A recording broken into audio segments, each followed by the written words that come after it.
కొమరం భీం ఆసిఫాబాద్ జిల్లా వాంకిడి ఆశ్రమ పాఠశాల విద్యార్థిని శైలజ అనారోగ్యంతో మృతి చెందింది. ఆశ్రమ పాఠశాలలో గత నెలలో కలుషిత ఆహారం తిని సుమారు 60 మంది విద్యార్థులు అస్వస్థతకు గురయ్యారు. వీరిలో కొంతమందిని స్థానిక ఆసుపత్రికి తరలించారు. మరికొంతమందిని మంచిర్యాల, హైదరాబాద్ హాస్పిటల్స్ కు తరలించారు. ముగ్గురు విద్యార్థుల ఆరోగ్యం విషమించింది.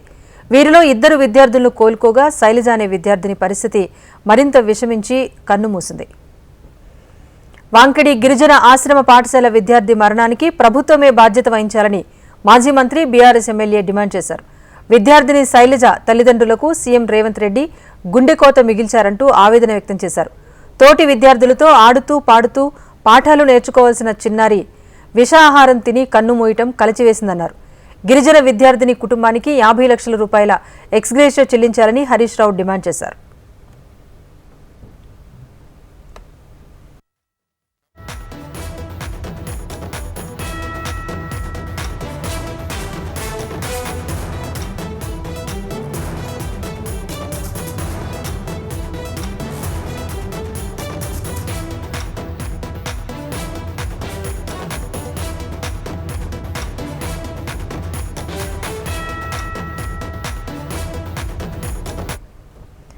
కొమరం భీం ఆసిఫాబాద్ జిల్లా వాంకిడి ఆశ్రమ పాఠశాల విద్యార్థిని శైలజ అనారోగ్యంతో మృతి చెందింది.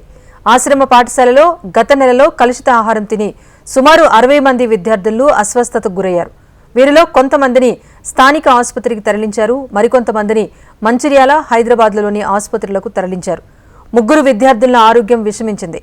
వీరిలో 2 విద్యార్థులను కోలుకోగా శైలజ అనే విద్యార్థిని పరిస్థితి విషమించి కన్నుమూసింది. వాంకిడి గిరిజన ఆశ్రమ పాఠశాల విద్యార్థి మరణానికి ప్రభుత్వమే బాధ్యత వహించాలని మాజీ మంత్రి బీఆర్ఎస్ ఎమ్మెల్యే డిమాండ్ చేశారు. విద్యార్థిని శైలజ తల్లిదండ్రులకు సీఎం రేవంత్ రెడ్డి గుండెకోత మిగిల్చారని ఆవేదన వ్యక్తం చేశారు. తోటి విద్యార్థులతో ఆడుతూ పాడుతూ పాఠాలు నేర్చుకోవాల్సిన చిన్నారి విషాహారం తిని కన్నుమూయటం కలచివేసిందన్నారు. గిరిజన విద్యార్థిని కుటుంబానికి 50 లక్షల రూపాయల ఎక్స్గ్రేషియో చెల్లించాలని హరీష్ రావు డిమాండ్ చేశారు.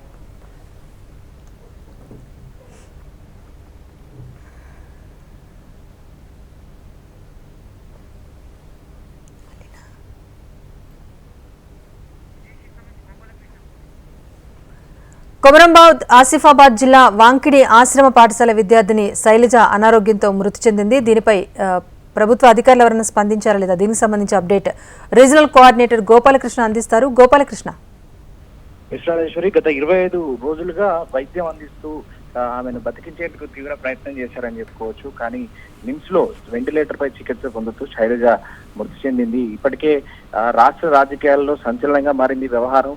శైలజతో పాటుగా మరొక 59 మంది విద్యార్థులు వాంకిడి గిరిజన పాఠశాలలో అక్కడ అనారోగ్యానికి గురయ్యారు, అస్వస్థతకు గురయ్యారు. ఒక్కొక్కరుగా ఆసుపత్రికి, అక్కడ ఉన్నటువంటి వాంకిడి ప్రభుత్వ ఆసుపత్రికి రావడం, అక్కడ నుంచి నేరుగా మంచిర్యాలలోని ప్రైవేట్ హాస్పిటల్లో చేర్చడం, ఇవన్నీ కూడా చకచక జరిగిపోయాయి. అక్కడ ఉన్నటువంటి విద్యార్థులకు ఏం జరుగుతుందో తెలుసుకునే లోపే సుమారుగా 60 మంది విద్యార్థులు ఒకరి తర్వాత ఒకరు ఆసుపత్రి పాలయ్యారు, అనారోగ్య బారిన పడ్డారు. చాలా మంది వీరి పరిస్థితిని చూస్తే మిగతా విద్యార్థులందరూ కూడా హాస్టల్ ఖాళీ చేసి ఇళ్లకు వెళ్ళిపోయినటువంటి పరిస్థితులు కూడా చూసాం. అయితే ముఖ్యంగా ఆ 60 మందిలో చాలా మందికి ఇబ్బందులు అయినటువంటి క్రమంలో 60 మందిలో శైలజ పరిస్థితి తీవ్రంగా విషమించింది. మొదటి నుంచి కూడా చాలా విషమయంగా మారిన పరిస్థితి ఉంది. మంచిర్యాల నుంచి ఉట్టావుట్న ఆమెను నిమ్స్ ఆసుపత్రిలో చేర్చారు.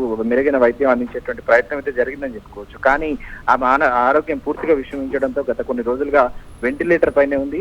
ఈ రోజు చికిత్స పొందుతూ తుదిశ్వాస విడిచింది. అసలు గిరిజన ఆశ్రమ పాఠశాలలో ఏం జరిగింది, ఏం తిని ఆ కలుషిత ఆహారం ఏంటి అనేటువంటి విషయాలు మాత్రం బయటికి రావాల్సింది. విద్యార్థులు చెప్తున్న దాని ప్రకారం అక్కడ ఉన్నటువంటి ప్లాస్టిక్ కవర్ నుంచి పూర్తిగా నీళ్లు కారి ఆహారంపై పడడంతో ఆ ప్లాస్టిక్ కవర్ కి సంబంధించినటువంటి ఉన్నటువంటి డస్ట్ కావచ్చు, దానికి సంబంధించిన రంగు కావచ్చు, అదంతా కూడా పడి అదే తినడం వల్ల అనారోగ్యానికి గురయ్యేటువంటి విషయాన్ని కొంతమంది విద్యార్థులు చెప్పారు. కానీ అక్కడ పండగ వేళల్లో తీసుకొచ్చినటువంటి ఆహారం, తినుబండారాలే ఈ అనారోగ్యానికి కారణం అనేటువంటి వాదన కొంతమంది ప్రభుత్వంలో ఉన్నటువంటి వారు కూడా చెప్పుకుంటూ వచ్చారు. కానీ అసలు ఏం జరిగింది, నిజం ఏంటి, అక్కడ విద్యార్థులకు ఆహారం వల్లనే ఈ పరిస్థితి ఎదురైంది అనేటువంటి విషయాలు అయితే బయటికి రావాల్సింది. మొత్తంగా 60 మంది విద్యార్థులు అస్వస్థతకు గురై దానిలో ఒకరు ఇప్పుడు చనిపోయేటువంటి పరిస్థితి, మరికొంతమందికి ఇంకా పూర్తి స్థాయిలో ఆరోగ్యం బాగుపడిన సిచ్యువేషనే కనబడుతోంది. అసలు అక్కడ ఏం జరిగిందనేటువంటి విషయాలు మాత్రం తెలియాల్సినటువంటి అవసరం అయితే ఉందని చెప్పుకోవచ్చు. మరోవైపు అదే గిరిజన ఆశ్రమ పాఠశాలలో ఇంకా పరిస్థితులు మెరుగుపడాల్సినటువంటి అవసరం కూడా కనబడుతోంది. Right, thank you Gopal Krishna.